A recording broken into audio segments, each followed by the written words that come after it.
महाराष्ट्र विधान परिषदेचे काँग्रेसचे गटनेते सतेज पाटील यांच्या वाढदिवसानिमित्त सतेज काव्य मंचच्या वतीने भव्य सतेज काव्य संमेलनाचे आयोजन करण्यात आले होते। या कार्यक्रमात सामाजिक कार्यासाठी विशेष ओळख असलेले लघु उद्योग व कुष्ठरोगी बांधवांच्या सेवेबाबत राष्ट्रीय व राज्य पुरस्कार विजेते कोल्हापूर महापालिकेचे माजी उपमहापौर, माजी सभापती, स्थायी समिती सभापती, माजी परिवहन समिती सभापती भूपाल शेटे यांना पहिला सतेज कार्य गौरव पुरस्कार देऊन सन्मानित करण्यात आले। भूपाल शेटे यांनी तसेच त्यांच्या पत्नीच्या नगरसेवक पदाच्या कार्यकाळात विविध सामाजिक उपक्रम राबवून विशेषतः कुष्ठरोगी बांधवांसाठी उल्लेखनीय काम केले आहे। त्यांच्या या कार्याची दखल घेत सतेज काव्य मंचच्या वतीने त्यांना गौरविण्यात आले। विशेष म्हणजे हा सन्मान कुष्ठरोगी मुक्त झालेल्या बांधवांच्या हस्ते देण्यात आला। यावेळी माजी आमदार ऋतुराज पाटील यांनी पुढाकार घेत पुरस्कार प्रदान केला। पुरस्कार स्वीकारल्यानंतर भूपाल शेटे यांनी समाजाप्रती असलेली आपली बांधिलकी व्यक्त करत कुष्ठरोगी बांधवाप्रती प्रेम व कृतज्ञता व्यक्त केली। तसेच सन्मानाबद्दल सतेज काव्य मंचचे आभार मानले। या कार्यक्रमात सतेज पाटील यांचा केक कापून वाढदिवस साजरा करण्यात आला। कार्यक्रमात बोलताना ऋतुराज पाटील यांनी माजी उपमहापौर भूपाल शेटे यांच्या सामाजिक कार्याचे कौतुक करत त्यांच्या पुढील वाटचालीस शुभेच्छा दिल्या। आज ज्यांचा सत्कार झाला सन्माननीय भूपाल शेटे साहेबांचं आपण टाळ्या वाजवून कौतुक केलं पाहिजे। कारण मागच्या 5 वर्षांमध्ये जेव्हा मी आमदार होतो तेव्हा त्यांच्या बरोबर काम करण्याची संधी माझ्यासारख्या कार्यकर्त्याला मिळाली।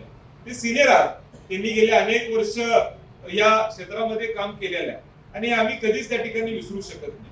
त्यांनी केलेलं काम, त्यांनी दिलेलं योगदान, त्यांनी जे केलेली सेवा कुष्ठरोगींच्या साठी असेल हे आम्ही कधीच विसरू शकत नाही।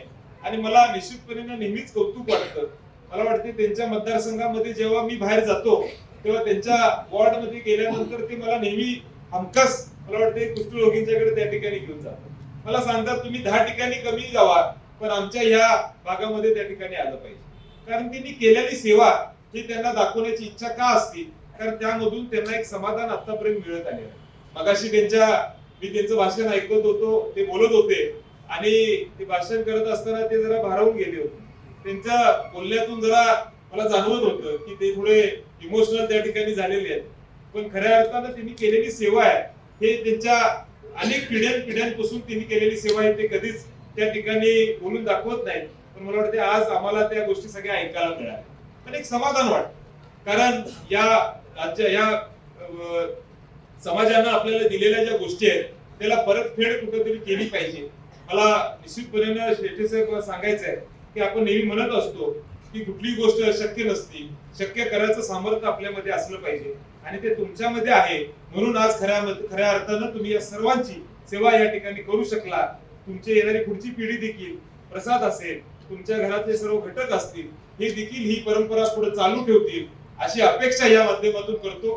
कार्यक्रमाला विविध मान्यवर, साहित्यिक आणि नागरिक उपस्थित होते।